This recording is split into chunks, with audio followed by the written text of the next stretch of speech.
በጣም የተራራቀ የታክስ ስሌት ነው ያረፈብኝ ሲሉ እንሰማለን። እነዚህ ሰነዶችን ካልተደገፉ ያቁጥር ሆኖ ብቻ ይቅርና ውድቅ ይደረጋል። ስህተቶች አሉብኝ ብሎ የታክስ ስሌቱ እንዲሻሻል ማድረግ ይችላል። አሁን ስለ ቅጣት አለ። ስሌት ለግብር ከፋዮች ሲቀርብ በቂ ማብራሪያ አይሰጠንም። አንዳንድ ግብር ከፋዮች ሰነድ ላይ ያስኩ ግን ግብር ያስከፍሉኝ ብሎ የሚመጣ የአመት እንኳን ማለት ነው አይደለም 5 አመት 10 አመት ይቀርና የንግድ ወጪዎች በኦዲተሮች ውድቅ የሚደረግበት ሁኔታ አለ። እንደገና ይሄንን ደረሰኝ ችግር አለበት ብሎ ድጋሚ መምጣት አይችልም። በመልኩ ነው የሚሻሻለው። ለምሳሌ ጊዜን አላያስኩም ነበር። ግብር ከፋዩ ኢሜል ሲደረግለት የሚያክል ታክስ አለበት ተብሎ ኢሜል ሲላክለት ምን ወጪዎች እንዳሉት እዛው ላይ ተያይዞ ይላክለታል። ነዳጅ አውጥቻለሁ ቢል ለ3 ቁጥር ያወጣውና ለ2 ቁጥር ያወጣው ነዳጅ አንይዝለትም። ካልተስማማ ተመሳሳይ ዘርፍ እንኳን ቢሆን ተመሳሳይ ትራንዛክሽን ሊኖራቸው ተቀባይነትንም እንዲያገኙ ምን ነገሮችን ቢያደርጉ መልካም ነው? ግብር ሰብሳቢ መስሪያ ቤቱ ለግብር ከፋዩ አለኝ የምትለውን ያመንክበትን በታማኝነት ሰርተህ ስጠኝ። ሰላም ጤና ይስጥልን የታክስ ቶክ ቤተሰቦቻችን እንዴት አላችሁ? ዛሬም እንግዲህ ታክስ ቶክ ፖድካስታችን በአዲስ እንግዳ በአዲስ አርዕስተ ጉዳይ ወደ እናንተ መድረሱን ጀምሯል። ዛሬ በቆይታችን ስለ ታክስ ስሌት እያነሳን አብረናችሁ የምንቆይ ነው የሚሆነው።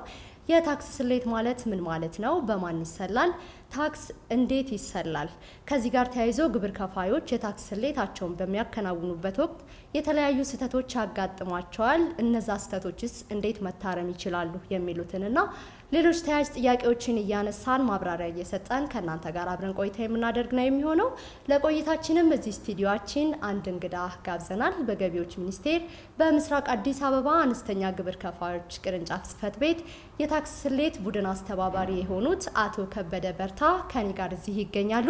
ተመልካቾች ፕሮግራሙን እየመራው ከእናንተ ጋር ቆይታ የማደርገው ደግሞ እኔ ሶስና መልኬ ነኝ። እናንተም ቆይታችሁን ከኛ ጋር እንድታደርጉ በአክብሮት ተጋብዛችኋል። ወደ ስቱዲዮአችን እንኳን በደህና መጣ። ዛሬ እንግዲህ ቀደም ብዬ እንዳነሳሁት ስለ ታክስ ስሌት አንዳንድ ጥያቄዎችን እያነሳን እየተወያየን አብረን ቆይታ የምናደርግ ነው የሚሆነው። የታክስ ስሌት ሲባል ግብር ከፋዮች፣ ነጋዴዎች በንግድ እንቅስቃሴያቸው ውስጥ ያገኙትን ገቢ ትርፍ አስልተው ለመንግስት የሚከፍሉበት ስርዓት ነውና ይህ ስርዓት ደግሞ የሚከናወነው በተለያዩ የታክስ ስሌት አይነቶች ነው። እንደው እስኪ የታክስ ስሌት አይነቶች የምንላቸው ምንድን ናቸው? አሰራራቸውስ ምን ይመስላል? የሚለውን ሀሳብ በማንሳት እንጀምር።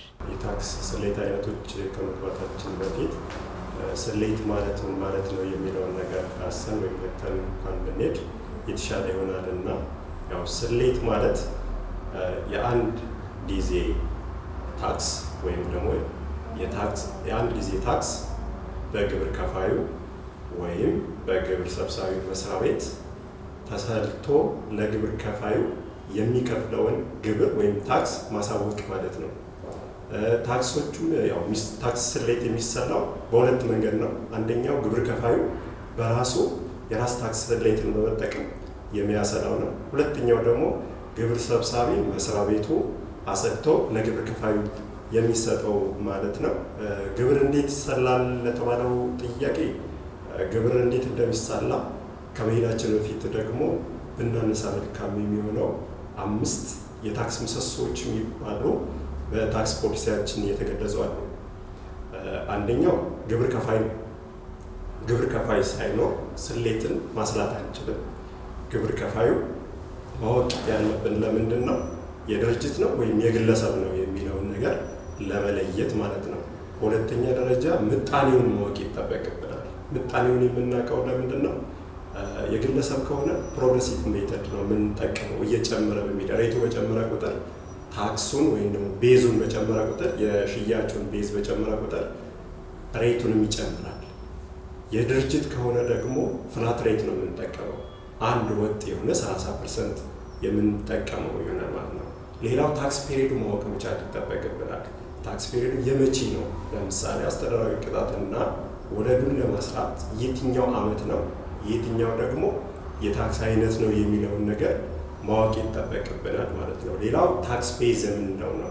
ታክስ ቤዝ ማለት የታክስ መሰረቱ ወይም ደግሞ ሽያጭ ማለት ነው። የታክስ ቤዙ ያው ሽያጭ ስለሆነ ቤዙን ወይም ደግሞ የታክስ መሰረቱ ማወቅ ይጠበቅብናል ማለት ነው።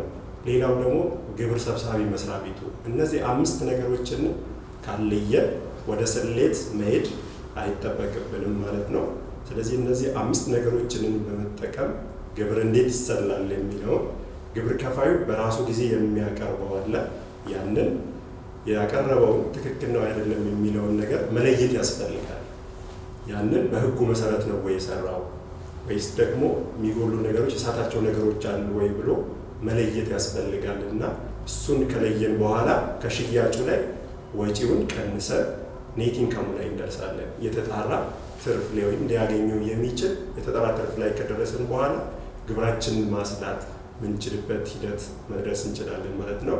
ይሄን ሁሉ ያው ስሌት ስንል ግብሩን የሚከፍለው ግብር ወይም ታክስ ለመድረስ የምንሄደው ሂደት ለማለት ነው። እና በሌላው አንፃር ያው የታክስ ስሌት አይነቶች ስንት ናቸው የሚለው ለተነሳው በታክስ አስተዳደር አዋጃችን 983/2008 አንቀጽ 25 ላይ የራስ ታክስ ስሌት ብሎ ያስቀምጠዋል። የራስ ታክስ ስሌት ማለት ግብር ከፋዩ በራሱ የታክስ ስሌቱን እያንዳንዱ ሰርቶ ለግብር ሰብሳቢ መስሪያ ቤቱ የማቅረብ ኃላፊነት ተሰጥቶታል። በራሱ ጊዜ ማለት ነው። ግብሬ ይሄ ነው፣ ከኔ የሚጠበቀው ይሄ ነው የሚለውን ነገር በራሱ አስልቶ ለግብር ሰብሳቢ መስሪያ ቤቱ ያቀርባል ማለት ነው። ይሄ የራስ ታክስ ስሌት እንለዋለን።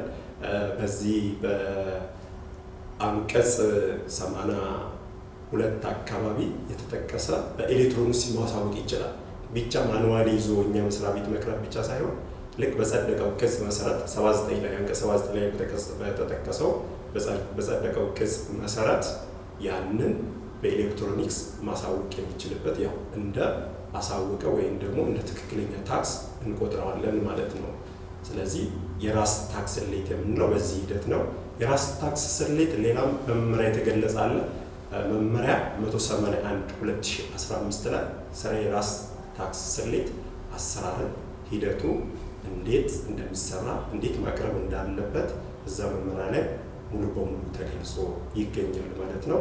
በሁለተኛ ደረጃ እንደዚሁ ቀደም በጠቀስነው በታክስ አስተዳደር አዋጅ አንቀጽ 26 መሰረት የግምት ታክስ ስሌት አለ። የግምት ታክስ ስሌት ማለት ግብር ከፋዩ የሚጠበቅበትን ግብር ወይም ታክስ ለግብር ሰብሳቢ መስሪያ ቤቱ በወቅቱ ባለማቅረቡ ምክንያት ግብር ሰብሳቢ መስሪያ ቤቱ የትኛውን መረጃ ተጠቅሞ የሚያሳያበት ማለት ነው። ይህ ማለት ሶስተኛ ወገን መረጃ በተለያዩ የተቀመጡ አሁን እየተሻሻለ ያለው በዚህ በሪፎርሙ ምክንያት እየተሻሻለ ያለ መመሪያ አለ። መመሪያ 138/2018 አሁን ረቂቁን ቀርቦ ሀሳብ ቀርቦበታል እና ይህ የግምት ታክስ ስሌት እንዴት እንደሚሰላ ወይም ግብርን በግምት እንዴት እንደሚወሰን ዝርዝር ሁኔታዎቹ በዛ መመሪያ ላይ ማግኘት ይቻላል ማለት ነው። ግብር ከፋዩ የሚጠበቅበትን ሳያቀርብ ሲቀር ገቢ ሰብሳቢ መስሪያ ቤቱን በራሱ ጊዜ መረጃዎችን ሶስተኛ ወገን መረጃዎችን መነሻ በማድረግ በ138/2010 መሰረት ለግብር ከፋዩ የታክስ ስሌት ወይም የታክስ ስሌት ማስታወቂያ ይሰጠዋል ማለት ነው። እዚሁ ላይ እንደው እንዳላቋርጥህና የግምት ታክስ ስሌት ላይ ግብር ከፋዮች የታክስ ስሌታቸውን በአግባቡ ስላላሳወቁ የሚካሄድ የስሌት አይነት ነው ወይስ ደግሞ በግምት ታክስ ስሌት የሚስተናገዱ ግብር ከፋዮች አሉ? መልካም። የመጀመሪያው ያው ታክስ ስሌታቸው ወይም ደግሞ ታክሳቸውን ወይም ግብራቸውን በወቅቱ በሚፈቀደው ወቅት ወይም በሚጠበቅባቸው ወቅት ባለማቅረባቸው ምክንያት የሚሰጥ የግምት ታክስ ስሌት አለ። ሌላው ደግሞ መረጃ ባለማቅረብ፣ ለምሳሌ ደጋፊ ሰነዶች አሉ።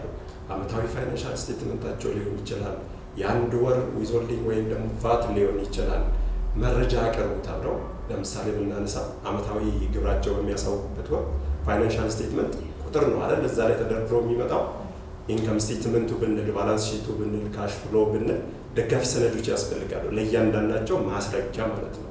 የተያዙ እነዚህ መረጃዎች የተባሉትን ወይም የተጠቀሱ ቁጥሮችን በሰነድ መደገፍ አለባቸው።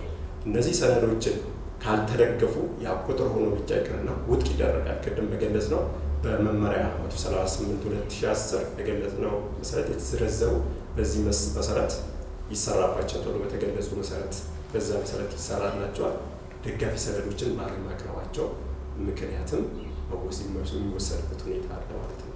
የስጋት ታክስ ስሌት ያልነው ቅድም የጠቀስ ነው። ይህንንም በታክስ አስተዳደር አዋጃችን 983/2008 አንቀጽ 23 ላይ የተጠቀሰችዋለች። ያ የተጠቀሰው ምንድነው? የስጋት ታክስ ስሌት መስራት እንደሚቻል። የስጋት ታክስ ስሌት ማለት ቅድሚያ ማለት ነው። የመክፈያ ጊዜው ሳይደርስ ቅድሚያ የሚወሰን ማለት ነው። ገቢ ሰብሳቢ መስሪያ ቤቱ ጥርጣሬ ካለው ከሀገር ሊወጣ ይችላል ካለ ወይም ደግሞ ታክሲን አጣዋለሁ ብሎ ለሚያምንበት ድርጅት አስቀድሞ ግብር ወስኖ የመስጠት ኃላፊነት ተጥሎበታል ማለት ነው። ይሄ ማለት ነው። ሌላው ግን የስጋት ታክስ ስሌት ማለት ይሄ በስጋት መስፈርት ተጥሎ የሚሰላው ታክስ ማለት ግን አይደለም። ይሄ ማለት በኦዲት የሚሰራው ነው። የስጋት መስፈርት ከፍተኛ፣ መካከለኛ፣ ዝቅተኛ ተብሎ የሚወጣለት ይሄ በኦዲት የሚወጣ ስጋት ነው።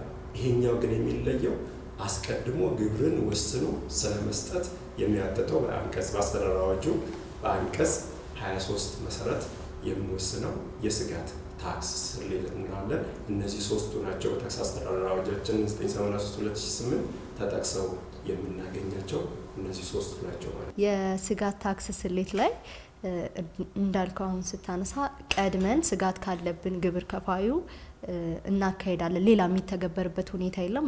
ተግባራዊ የሚደረገው እዚህ ላይ ብቻ ነው የስጋት ታክስ ስሌት። የስጋት ታክስ ስሌት ይሄኛው ስጋት ሲኖረን ጥርጣሬ ሲኖረን ከአገር ይወጣል ግብሩ መሰብሰብ አንችልም ሊያመልጠን ይችላል ብለን በምናስብበት ሰዓት ላይ የምንወስነው ታክስ ነው።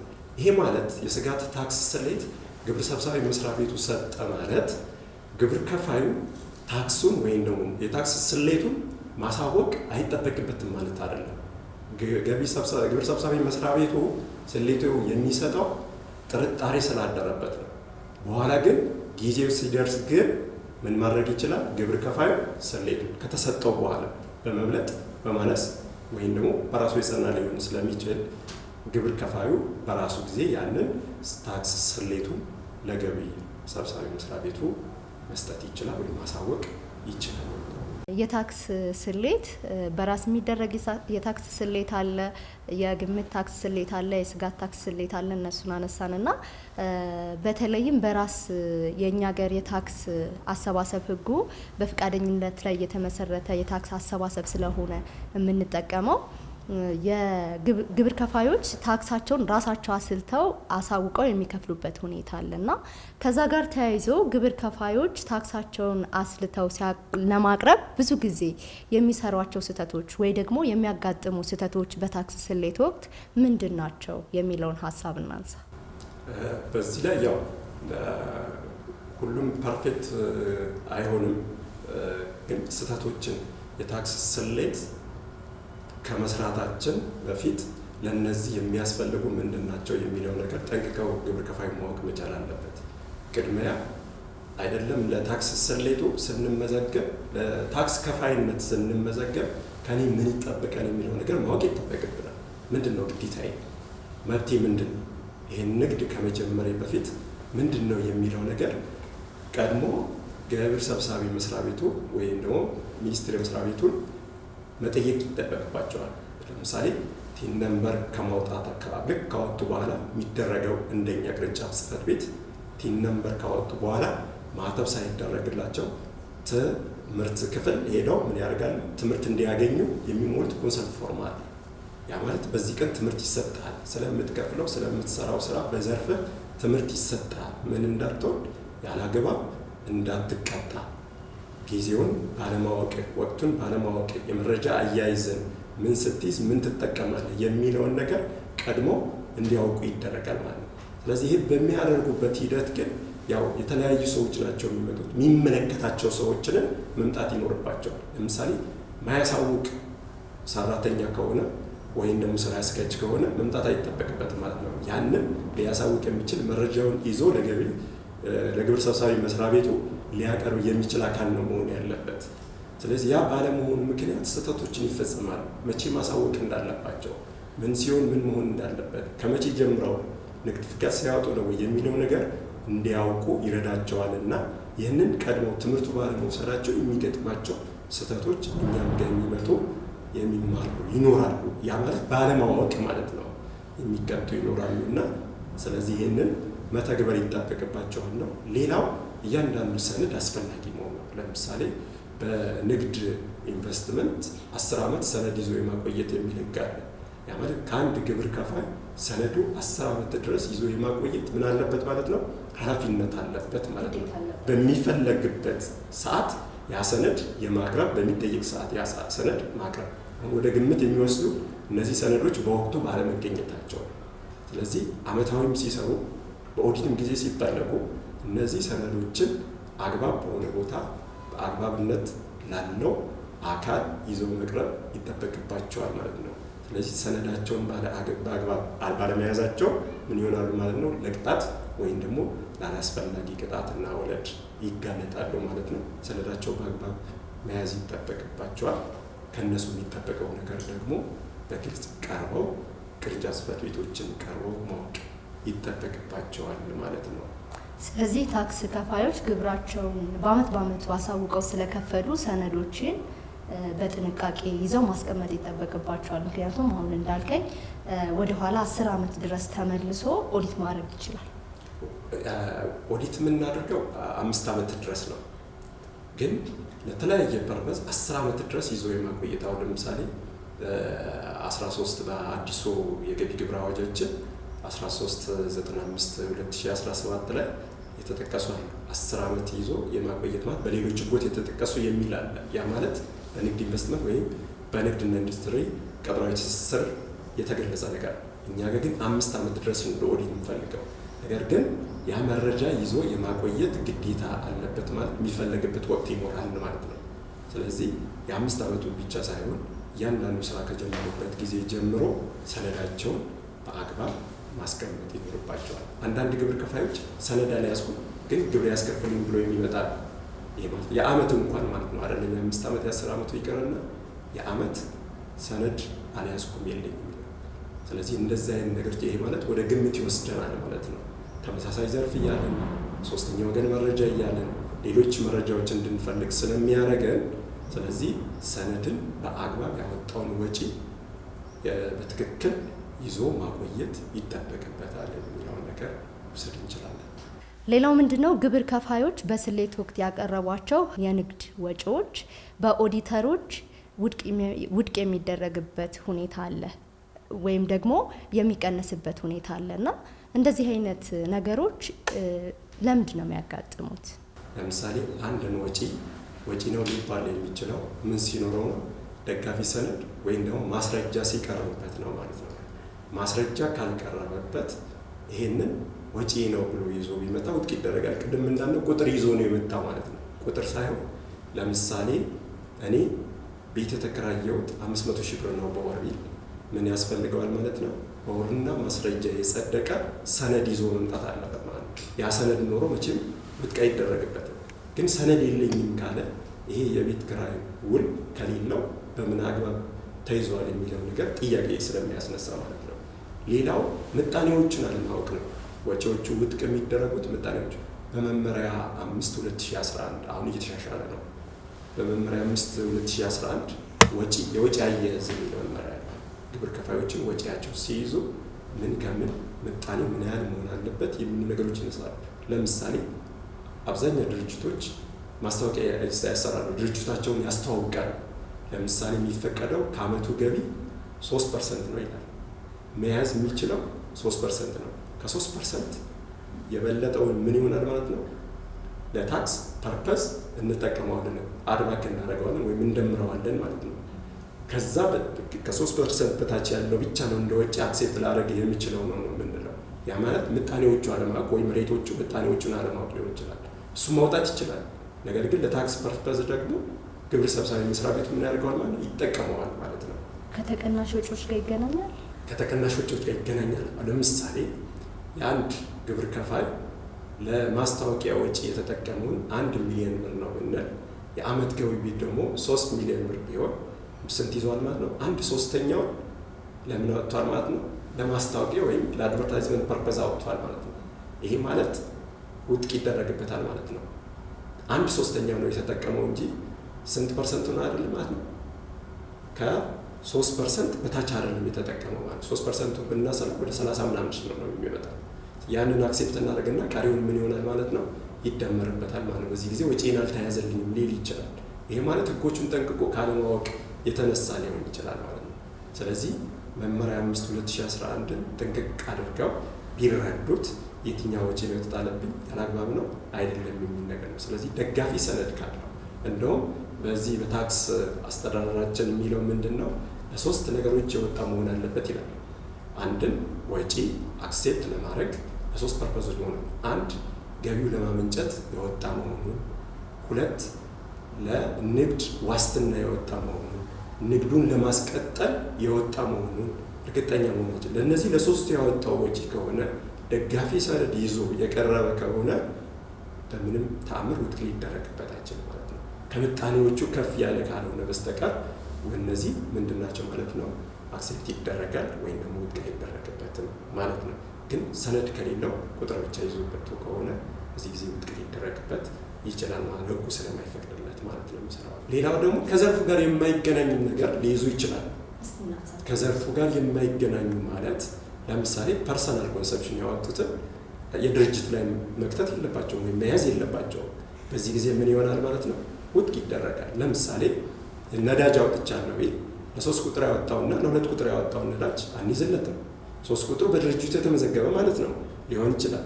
ለግል ፐርፐዝ የሚጠቀሙ ለ2 ቁጥር ያወጣውን ለ2 ቁጥር መኪና ያወጣውን ወጪ ያዙልኝ ቢል ማለት ፐርሰናል ኮንሰፕሽን ነው፣ ከድርጅቱ ጋር የሚገናኝ ነገር የለውም ማለት ነው።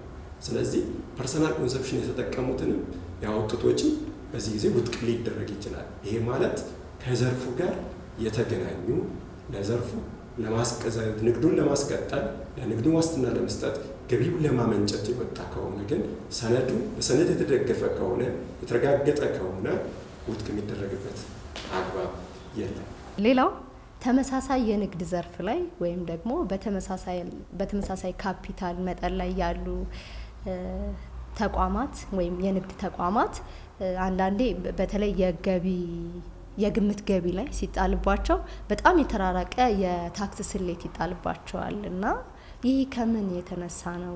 በተመሳሳይ ካፒታል በተመሳሳይ የስራ ዘርፍ ላይ ያሉ ግብር ከፋዮች ተቀራራቢ የሆነ የታክስ ስሌት ነው ሊያጋጥማቸው የሚችለው። ነገር ግን አንዳንዴ ግብር ከፋዮች ምን ይላሉ?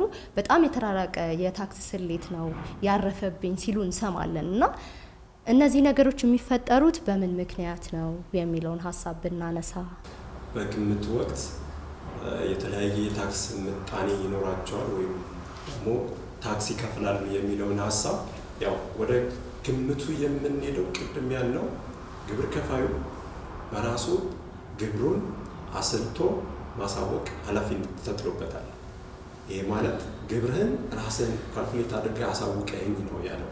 ግብር ሰብሳቢ መስሪያ ቤቱ ለግብር ከፋዩ አለኝ የምትለውን ያመንክበትን በታማኝነት ሰርተህ ስጠኝ ወይም ደግሞ ሰርተህ ክፈል ይለዋል። ይህ በማይሆንበት ጊዜ ደግሞ አሁን ማነው ማለት የሚያደርገው? ግብር ሰብሳቢ መስሪያ ቤቱ ይህ ባለማድረጉ የተጣለበትን ወይም የተሰጠው ኃላፊነት ባለመወጣቱ ምክንያት ግብር ሰብሳቢ መስሪያ ቤቱ ያደርጋል ማለት ነው፣ መረጃዎች ይጠቀማል ማለት ነው። ይሄኛው ምናልባት ይሄኛውን ጥያቄ አብዛኛው ምናልባት በቀን ገቢ ግምት የሚሰራላቸው ሊሆን ይችላል ባለመኖር ቅድም ያልነው ፋይናንሻል ስቴትመንታቸው ወይም ደግሞ የሂሳብ መዝገባቸውን የያዙትን ቁጥር ብቻ ሰርተው ኢንካም ስቴትመንት ባላንስ ሺቱና ካሽ ፍሎውን ሌጀሩ ይዞ ቢመጣ ሰነድ ካልተደገፈ ወደዛ ይወስደናል ብለናል። ወደ የቀን ገቢ ግምት ይወስደናል ብለናል። ይሄ የቀን ገቢ ግምት ሳይሆን ሶስተኛ ወገን መረጃ በመጠቀም ምጣኔውን በመጠቀም የሶስተኛ ወገን መረጃ በመጠቀም ሌሎች ለምሳሌ አሁን ኢምፖርተር ከሆነ የጉምሩክ ዲክላሬሽን ፍለጋ ሊካሄድ ይችላል። ኢምፖርተር ነኝ ብሎ ከሆነ ፋይናንሻል ስቴትመንት በዛ ይዞት ከቀረበ ማለት ነው። እነዛ አይነት ነገሮች ይኖራል። የመንገድ ትራንስፖርት ትፈልግ ትችላለሽ። ገንዘብ ሚኒስቴር ላይ የግዢ መረጃዎች ልትፈልግ ትችላለሽ። ኤጀንሲ የግዢ መረጃዎች ልትፈልግ ትችላለሽ። እነዚህ መረጃዎችን ሰርተሽ ነው የምትሄጂው ማለት ነው። ስለዚህ ይሄ ማለት ግብር ከፋዩ የተሰጠውን መብት ባለመጠቀሙ ሰነዱን በአግባብ ባለመያዙ ምክንያት ወደ እነዚህ ይወስደናል ማለት ነው። ስለዚህ ተመሳሳይ ዘርፍ እንኳን ቢሆን ተመሳሳይ ትራንዛክሽን ሊኖራቸው ተመሳሳይ ዘርፍ ነው። ለምሳሌ እንበልና እዚህኛው ሱፐርማርኬት አለ፣ በግራ በኩል ደግሞ ሱፐርማርኬት አለ። ሁለቱም እኩል ይሸጣሉ ማለት አንችልም። የሁለቱም ጉድዊል የሚባል አለ፣ ጥሩ ስም ያለው ሊሆን ይችላል። ስለዚህ ሁለቱም እኩል የሚሸጡበት አገር ትራንዛክሽናቸው ነው የሚወስነው የሚል ነገር ነው።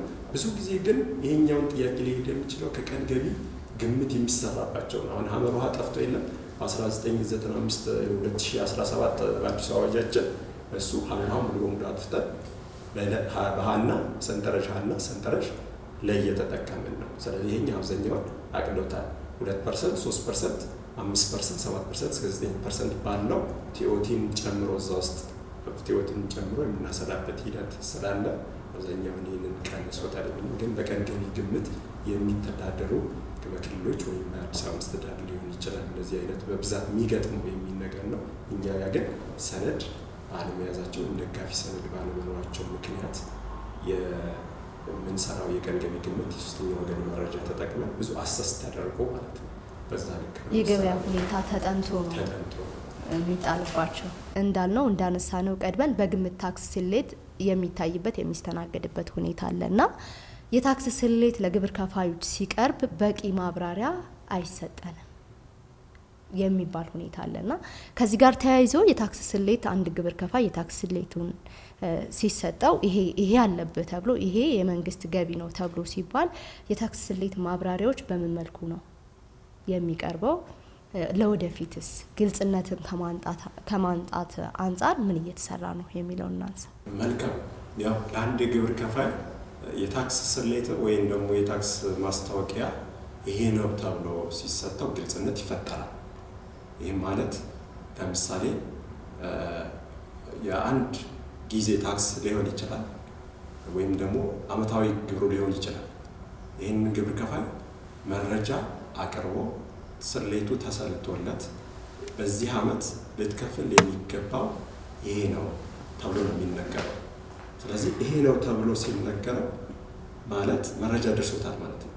እንደውም አሁን ኮንሰል ሁሉም ግብር ከፋዮቻችን በሚባል መልኩ አብዛኛዎቹ ኮንሰል ፎርም ሞልተው በኢሜል ነው የሚደርሳቸው። ያ ማለት እስከ መቼ ድረስ መምጣት ይጠበቅበታል ማለት ነው? 21 እስከሚሞላው ድረስ ይሄ ግብር ከፋይ መጥቶ ስለ ታክሱ መነጋገር ይችላል፣ ግልጽነት መፈጠር ይችላል ማለት ነው። ከየት እንዴት ነው የተሰላብኝ፣ ምን ተጥሎብኝ ነው፣ ምን ተጨምሮብኝ ነው፣ በስንት ሬት ነው የተሰላው፣ እያንዳንዱ ነገር አስረዱኝ፣ አሳዩኝ ማለት መብት አለው ግብር ከፋዩ። ስለዚህ እኛም ደግሞ ወይም ደግሞ ግብር ሰብሳቢ መስሪያ ቤቱ ይህንን ታክስ የተሰላው በዚህ አግባብ ነው ተብሎ ይሰጠዋል።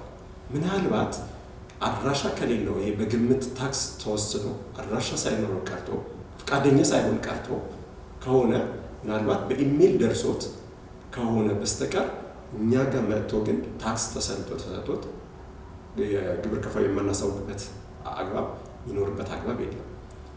እንኳን አይደለም በራሱ ጊዜ የግብር ሰብሳቢ መስሪያ ቤቱ የሰጠው ይቅርና አቤቱ ቁጭ ብሎ ያሳወቀውን ሳይከፍል የቀረውን ውሳኔ ወጥቶ ሲሰጠው ችግር ሊኖርበት ይችላል ወይም ስህተት ሊኖርበት ይችላል ተብሎ ተደውሎ ተጠይቆ ነው እና እንደዛ አይነት ውሳኔ አለና መጥተህ ውሰድ ይባላል።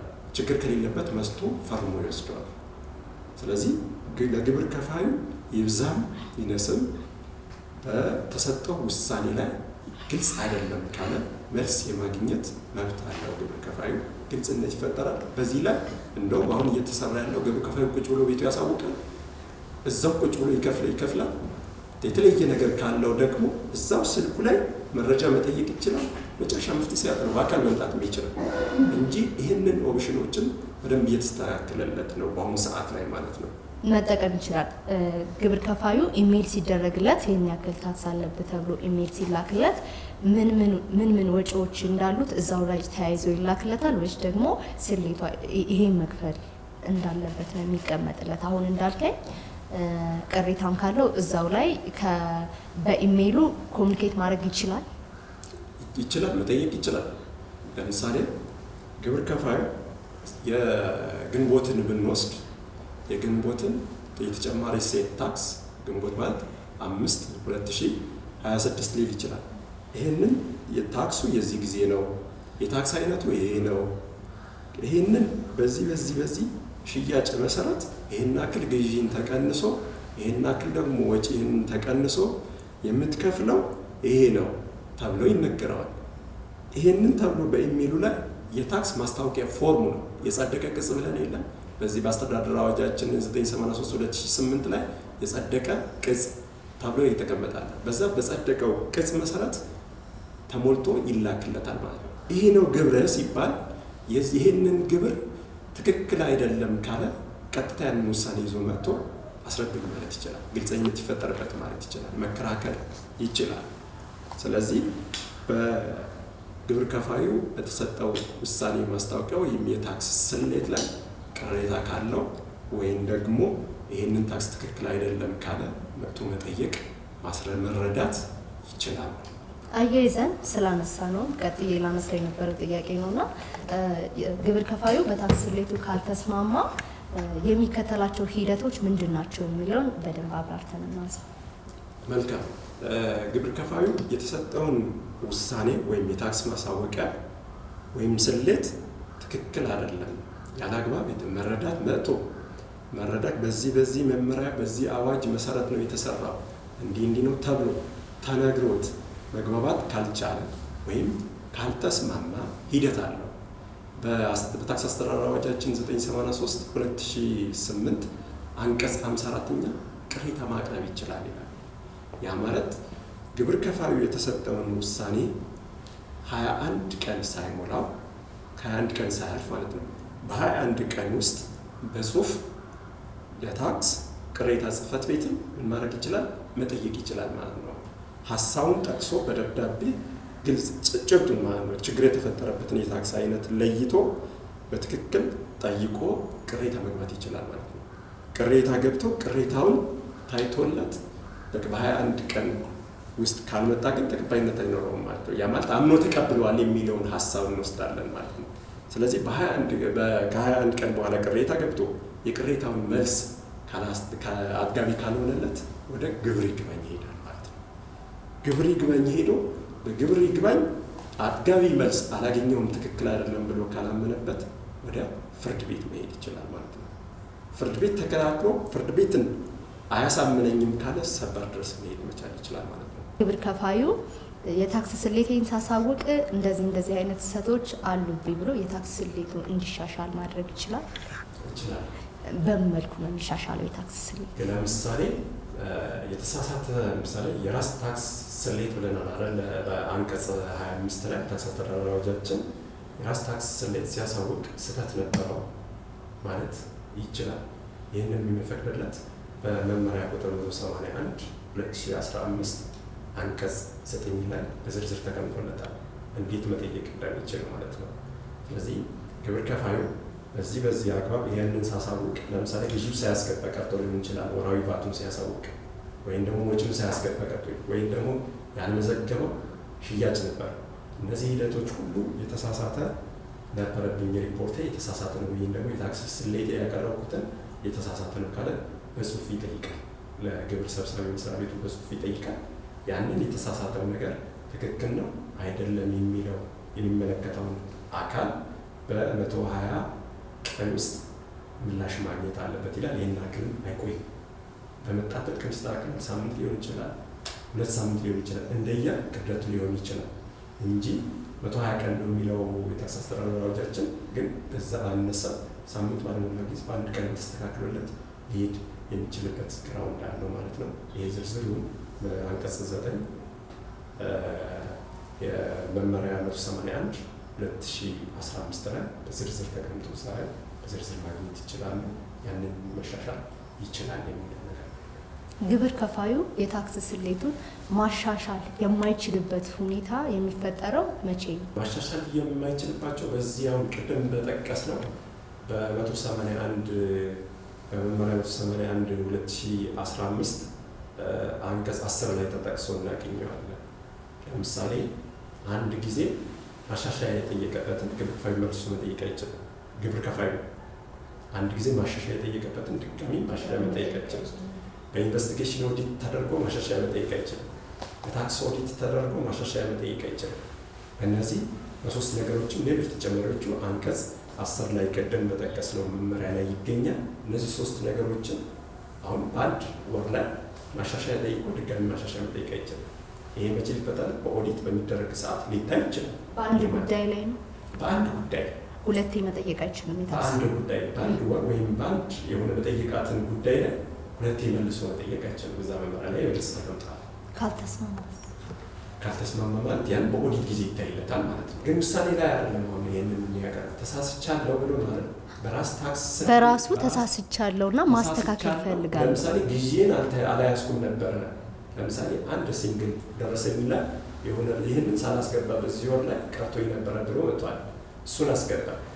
እንደገና ይህንን ደረሰኝ ችግር አለበት ብሎ ድጋሚ መምጣት አይችልም። ይሄ መታየት የሚችለው በኦዲት ሰዓት ላይ እያንዳንዱ ሰነዶች የአንድ ዓመት የሁለት ዓመት ብዙ ሰነዶችን ይዞ ስለሚመጣ በግልጽ በዛ ሰዓት ይታይለታል ማለት ነው። የሚቀረውም ካለ የሚጨምረውም ካለ በራሱም ላይ የሚያጸናበት ካለ በዛ ሰዓት ይታይለታል ማለት ነው።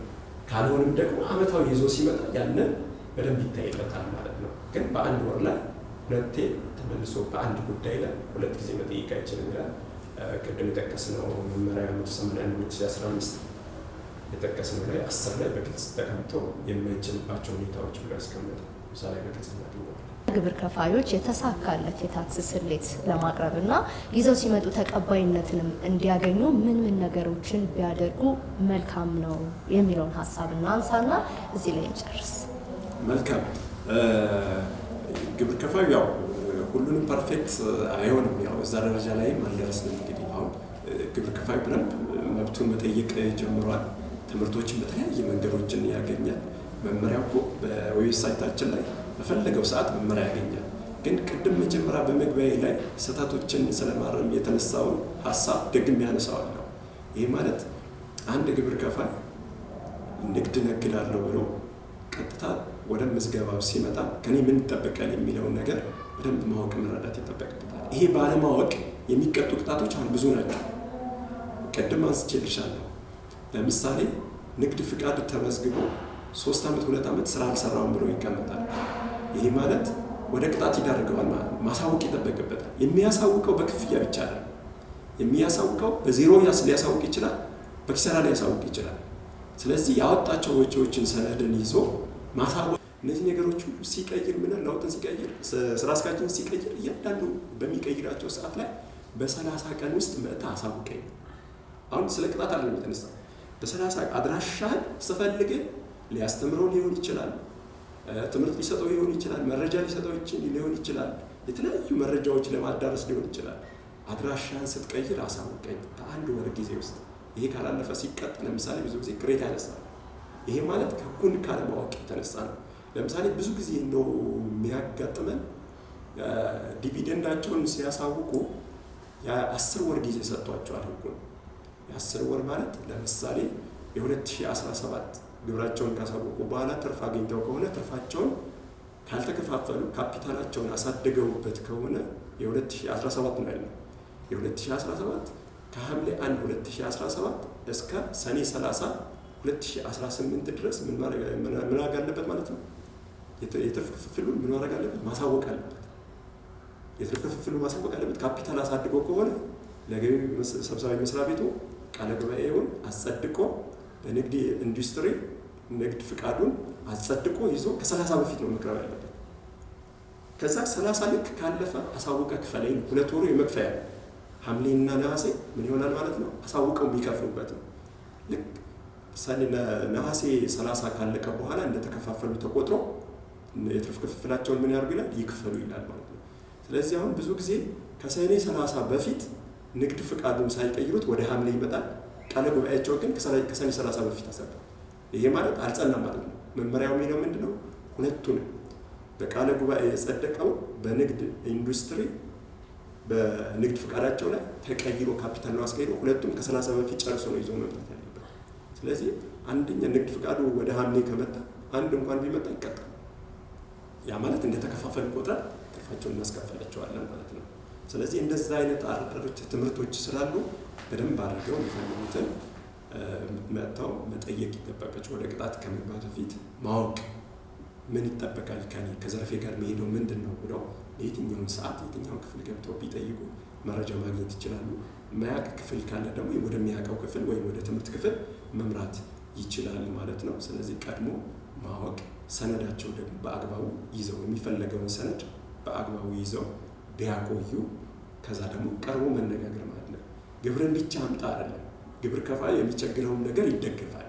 ትምህርት ከሆነ ያላወቀው ነገር ከሆነ መጥቶ በዚህ ክፍት ነው ቢሮአችን እና መጥተው መጠየቅ መደገፍ ይችላሉ። ስለዚህ ሰነዳቸው ቢይዙ አስቀድመው ትምህርቱን ቢወስዱ ቢጠይቁ፣ ዌብሳይቶች ላይ የሚለቀቁ የሚቀየሩ አዋጆችን መመሪያዎችን ጠንቅቀው ቢያውቁ ለቅጣት አይዳረጉም። ግብር ሰብሳቢ መስሪያ ቤቱ ቅጣት እኮ አይፈልግም። በቅጣት ግብር ሰበስባለሁ ብለው እቅድ እኮ አያቅድም። ስለዚህ ቅጣትም አስፈላጊ ስለሆነ መቀጣትም ስለሌለበት እነዚህን አውቀው ግብራቸውን በወቅቱ ቢከፍሉ የሚል ነገር ነው ያለኝ። አመሰግናለሁ። አቶ ከበደ በርታ እዚህ መጥተህ ለሰጠህን ማብራሪያ እጅግ አድርጌ ነው የማመሰግነው። ተመልካቾቻችን እንግዲህ ስለ ታክስ ስሌት ስህተቶች ምን ይመስላሉ፣ የሚፈጠሩት ስህተቶችስ እንዴት መስተካከል አለባቸው የሚሉትንና ሌሎችንም ጥያቄዎች እያነሳን ሰፋ ያለ ማብራሪያ አድርገናል። እንግዲህ ሳምንት በሌላ ፕሮግራም እስከምንገናኝ መልካም ሳምንት እንዲሆንላችሁ ተመኘን። ጤና ይስጥልን።